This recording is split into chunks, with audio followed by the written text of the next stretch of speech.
шаарынын аймагында эле 6-7 жерде репрессия учурунда көмүлгөн аталардын бейити бар. Мындай маалыматты тарыхчы, изилдөөчү Жолдошбек Бөтөнөев айтып жүрөт. Ата бейитке окшогон жерлер Кыргызстандын 7 областында бирден жерде болгондо дагы андай ата бейиттен жетөө бар деген сөз деп айтсак болот да.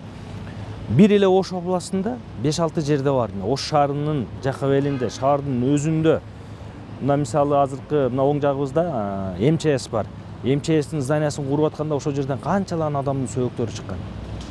Ал мезгил Союздун мезгили. Мына азыр Кыргыз Өзбек университети бар. Батырал Сыдыков атындагы. Муну куруп атканда канчалаган адамдын сөөктөрү чыккан. Да, анын жанында Сулаймантоо жайы бар. Ошонун уландысы болушу мүмкүн дегендер да бар. Бирок андай эмес. Нокат жолунда мына Оштон чыгып, Деудан чыгып аткан жакта бар. Озгур тарапта бар, Төлөйкөн тарапта бар, мына Ак Буранын эки жагында бар. Эми аны убакыты сааты келгенде атайын ошол мурдагы КГБнын, азыркы УКМКнын кызматкерлери менен, ички иштер кызматкерлери менен чогуу жерин көрсөтсөк болот. Отставкада полковниктер, күч кызматынын отставкада полковниктери жакшы билишет. Болгону биздин өлкө жетекчинин тиешелүү ошол жетекчилердин уруксаты болсо, ошол жерде тарыхчылар, археологдор менен, атайын адистер менен ошол жерлерди казсак, биз толук ишенебиз. Ал жерден ошол 20-30 жылга дагы курман болгондордун сөөктөрү, буюм тайымдары чыгаары. Кыргызстандан 40 миңге чукул киши 1937-38 жылдардагы сталиндик репрессиянын курмандыгы болгон учурда 137 адамдын көмүлгөн жери далилденди. Кыргызстандын аймагында бир эле ата бейит эле эмес, сыр ачылбаган ондогон мындай жайлар болушу мүмкүн. Алар казуу, тактоо, изилдөө иштерин талап кылаарын тарыхчылар белгилеп жүрүшөт. Кыргыз интеллигенциясынын 1938 жылы атылган 137 өкүлүнүн сөөгү 1991 жылы Бишкектин тоо тарабындагы Чоң Таш деген жерден табылып, кайра жерге берилген жана ал жерге ата бейит деген ат ыйгарылган. Көрүстөндөрдү табууга айыл тургуну Бүбүрө апа көмөк көрсөткөн. Эгемендүү мамлекет болгондон бери ошол ата бейит ал дагы случайно чыгып калган. Анын баары Кыргызстан жарандары баары билет. Анан Чыңгыз Төрөкулович Айтматовдун атасынын сөөгү ошол жерден чыккан үчүн анын ата бейит деген ат берип, мен атам ошол жерден чыкты дегендей мааниде да эми. Ошон үчүн бул саясий репрессиялар боюнча дагы карама каршы пикирлер бар. Мисалы ошол мезгилде бир топ саясий лидерлер өзгөчө ошо ата бейитте жаткан биздин аталарыбыздын көбү мамлекеттүүлүктү алгандагы орду чоң, эмгеги чоң, талашсыз. Бирок алардын ошол эле мезгилде өзүнүн кызматтык милдетин аткарып жаткандагы кетирген кемчиликтери да жок эмес да. Алардын колу менен, ошо ата бейитте жаткан аталарыбыздын колу менен канча адам басмачы деп жок болгон, канча адам кулак деп жок болгон, канча адам саясий репрессия болгон. Эгемендикти алгандан бери бир гана ата бейит көрүстөнүндө казуу иштери жүрүп, бул жай КМШ өлкөлөрүнүн ичинен даректүү жана далилдери менен табылган репрессия курмандыктарынын бирден бир көрүстөнү болуп калды.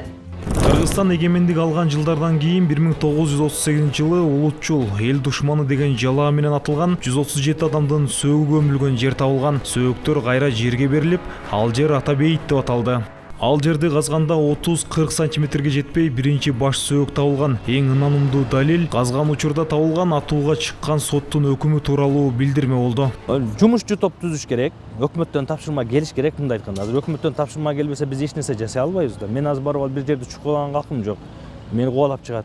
Ошон үчүн жогору жактан Ак үйдөн тапшырма келип, мэрияга, обла администрацияга келиш керек. Анан бул жерде ошол боюнча адистер ким? Мына жерде Бөтөнөев деген бар экен, дагы ким? Акмат Ташмат бар экен. Келгиле деп, бизди топтоп, жумушчу топ кошуп, ГКМнын кызматкери, ички иштер министрлигинин кызматкери, мисалы прокуратураданбы, медиктерден кош керек, археологдордон кош керек. Анан ошол бир 10-15 адам бир группа болот. Анан кайсы жерди казабыз дегенде биз айтабыз, мына жерлерди казыш керек дейбиз.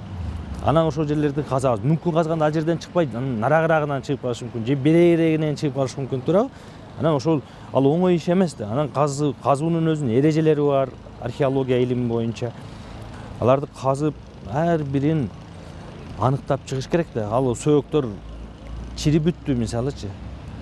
Ошон үчүн аларды биз казып, мусулман катары, кыргыз катары өзүбүздүн милдетибизди аткарып, кепиндеп, көмүп Куран түшүрүп койгонубуз жакшы болот.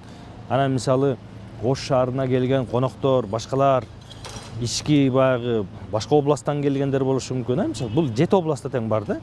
Келгендер дагы келип, илгери 30-жылдар ушундай бир саясий трагедия болду эле, канчалаган адамдар көз өттү эле. Биз азыр эми Кыргызстан боюнча 40 000 адам деп айтып жүрбөйбүзбү? Кээ бир жерлерде 25-26 000 дейт, себеби кээ бир адамдар 2-ден 3-төн репрессия болуп кайра тизмеси түшүп калгандар да бар да. Мисалы ошо 30-40 000 адам, аларды азыр көбөйткөндө демографиялык өсүш боюнча биздин саныбыз мүмкүн будан да көп болмок да. Ошол мезгилдеги калктын каймактарын советтик система өзүбүздүн колубуз менен өзүбүздү жок кылып, анан 70 жыл башкарды да. Биз орустар капа болуп калат деген логикадан, ойдон алыс болушубуз керек. Себеби ал саясатты орустар жасаган жок. Ал советтик машина, советтик система болду. Анын башында Иосиф Сталин турду. Ал деген орус эмес, ал деген грузин. Ал грузинди дагы репрессия кылган, орустун дагы, Украинин, Беларусун, бардык союздук республика, 15 союздук республика боюнча кылган. Бир эле кыргыздарды кылган эмес ал. Бардык мына Кыргызстанда жашаган канчалаган славян улутундагылар репрессия болгон. Бир эле биз эмес. Эл ушуну бийлик дагы, эл дагы ушуну туура түшүнүш керек дагы. Дипломатия бузулуп калат, эртең орустар бизге капа болуп калат деген логикадан ойдон алыс болушубуз керек да. Сталиндик репрессия 1937 жылы 31-июлда башталган.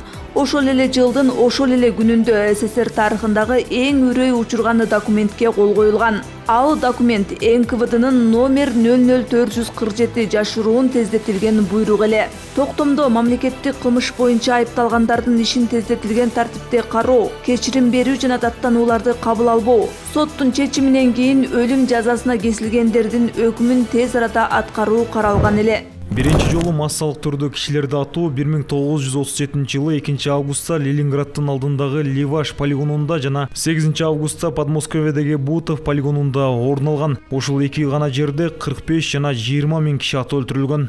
20-кылымдын 20-30 жылдары Кыргызстанда сталиндик саясий репрессиянын курмандыгына айланып, бир топ биздин аталарыбыз басмачы деген жала жабылып, бир тобу болсо кулак деп, бир тобу болсо саясий мотив менен репрессия болуп, көпчүлүк биздин мекендештерибиз ошол мезгилдеги ак жеринен жала жабылып, түрдүү жазалар аларга карата колдонулуп, анан ар кандай шартта, ар кайсы жерде атылып, же болбосо өпкө туберкулез оорусу менен каза болуп, айрымдары ур токмок менен каза болуп, Кыргызстандын ар кайсы булуң бурчунда жерге жашырылган да. Ал мезгилде азыркы баягы мусулманчылык боюнча айтканда жаназа намазы окулуп, ак кепинге оролуп көмүлбөстөн, аларды кайсы жерде каза болсо ошол жердин жан жака белинде сүдүрөп барып, көмүп, топурак менен жашырып кете беришкен да. Атууга өкүм кылгандардан сырткары 115 000 киши тергөө учурунда каза тапкан. Башкача айтканда кыйноолордон көз жумган. Бирок алардын көмүлгөн жери дайынсыз болгон. Жалпы жонунан 1937 жылдын августунан 1938 жылдын ноябрына чейин НКВД 1 548 366 кишини камакка алган. Алардын 1 344 923-ü сот жообуна тартылып, 681 692 киши атылган. Орточо алганда күнүнө 1,5 миң киши атылып турган. Мына ушинтип бул кыргын уланып, ага кыргыз интеллигенциясы жана жөнөкөй жарандар мамлекетке чыккынчылык кылган деген айып тагылып, ал аталар сүргүнгө айдалып, камалган жеринен чыкпай атылып, ар кайсы жерде тобу менен көмүлүп кеткен. 2023 жылы Жогорку Кеңеште Кыргызстандын советтик репрессия курмандыктарын актоо боюнча мыйзам долбоору каралып, тилекке каршы бул долбоор артка кайтарылган. Үч окууда бул мыйзам каралды, Жогорку Кеңеш кабыл алды. Анан кийин жакшы билесиздер, мыйзамдын алкагында бул долбоор президентке кетти. Анан кийин күчүнө кириш үчүн президент кол койгондон кийин буюрса ал мыйзам күчүнө кирет. Эми келип түшкөн маалыматым боюнча азыр кесиптештерибиз менен сүйлөшүүлөрдү биз алып барып атабыз. Чогуу жакта демилгечилердин тобу бар. Ошол кесиптештер менен сүйлөшсөм, бизге жеткен маалымат боюнча өтө мындай орчундуу эмес, каражаттар жагынан маселе чыгып атат экен. Каржы министрлиги ушундай сунуш киргизишти. Бул жагынан азыр сүйлөшүүлөр алып барылууда.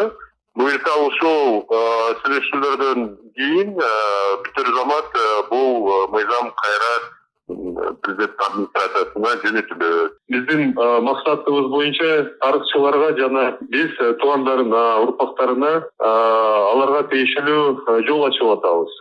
Тиешелүү архивге жана ушул жашыруун кагаздарга доступ бериш үчүн бул мыйзам так даана иштей баштайт. Бул мыйзамды азыр 2004 биз күтүп атабыз. Буюрса күчүнө кирсе көп кишилерге жол ачылат жана жакшы иш башталат. Ошондуктан өтө арта биз калган жокпуз. Менимче иш жакшы кетип атат. Тем более быйыл жакшы билесиздер, президенттин тапшырмасы боюнча көп аргандай иш-чаралар өттү. Андан кийин ошого байланыштуу 100 аргандай инфратүзүмдүк социалдык объектилер киргизилүүдө.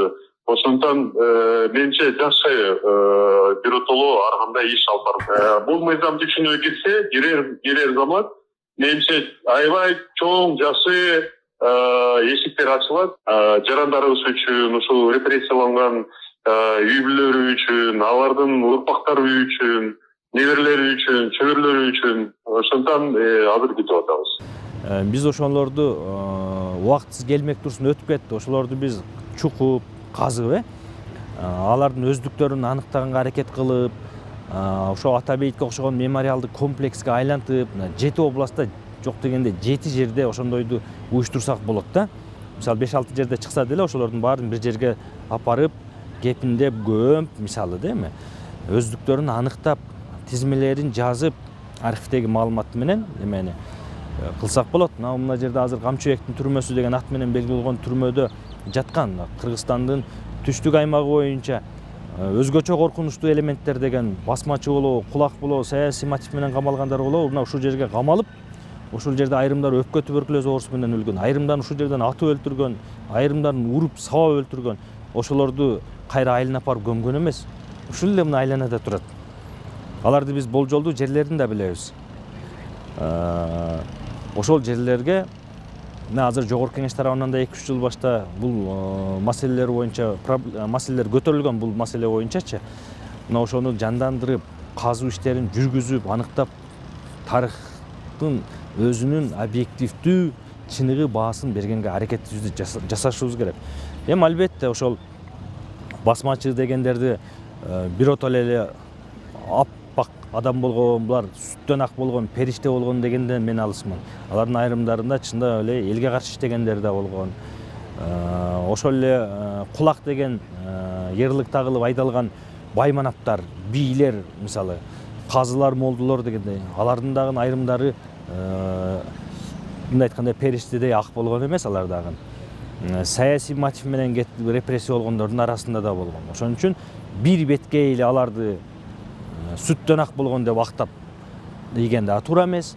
Бир бетке эле ошол эски боюнча булар басмачы болгон, булар кулак болгон, эл душманы болгон деген дагы туура эмес. Эми аны биз мына адистерге мүмкүнчүлүк берсе, биз ошолорду отуруп алып, архивде ГКМнын архиви, МВДнын архиви, мисалы Гос архив, Полит архив дегендердин баарында турат. Кошуна мамлекеттердин архивдеринде турат. Ошолорго мамлекет кичине каржылап бизди жөнөтсө, адистерди биз барып ошол жерлерде тиешелүү документтерди алып, бул ак экен, бул кара экен, бул болсо ортодо экен деп биз баасын берип, аны китеп кылып чыгарып, электрондук вариантын сайтка жайгаштырып коюшубуз керек да. Азыркы күндө канчалаган Кыргызстандын жарандары менин атам басмачы болуп атылып кеткен экен, менин атам кулак деп атылган экен, менин атам саясий репрессияга кабылган экен деп өңүн көргөнгө, сүрөтүн көргөнгө зар. Бирок алардын сүрөттөрү архивдерде турат. Ошолорду алсак, анкетасы менен, өздүгү менен сүрөтүн жанына коюп, китептерди чыгарып, сайтка илип койсок, бүгүнкү күндө алардын небере чеберлери, урпактары, тууган уругу көрүп, канча бир жакшы ойдо, жакшы пикирде бир пайда болот эле да. Тарыхчылардын айтымында атылган аталарды актоо мезгили келди. Алардын жаткан жерин аныктап, казуу иштерин баштоо зарыл. Жана ал жерге атайын мемориалдык комплекстерди уюштуруу тирүүлөрдүн милдети. 7 областта да ошондой 7 мемориалдык комплексти кылып, ар бир ошол областтан, ар бир област боюнча канча миңдеген адамдар кеткен да. Анын баары эле барып ата бейитке барып Куран окубайт мисалы. Ош областында бир, Жалал Абад ар бир жерде бирден кылып койсо, келген туристтер болобу, коноктор башкалар барып көрсөтө турган жерлерибиз да болуш керек да. Биздин архитектуралык курулуштарыбыз, Ошко келген конокту кайерге апарып, кайсы жерибиз менен мактанабыз? Сулайман тоого алып чыгабыз. Анан кайерге апарабыз? Өзгөнгө апарабыз. Анан да кайерге апарабыз? Мэриянын астына апарып сүрөткө түшүрөбүз, анан кетиребиз. Аэропорт 4 жерибиз бар дегенде да, мындай айтканда. Ошондой жерлерди курушубуз керек, жасашыбыз керек, эгер жок болсочу. Ошон үчүн айтканда, тарыхты же жасаш керек, же жазыш керек депчи.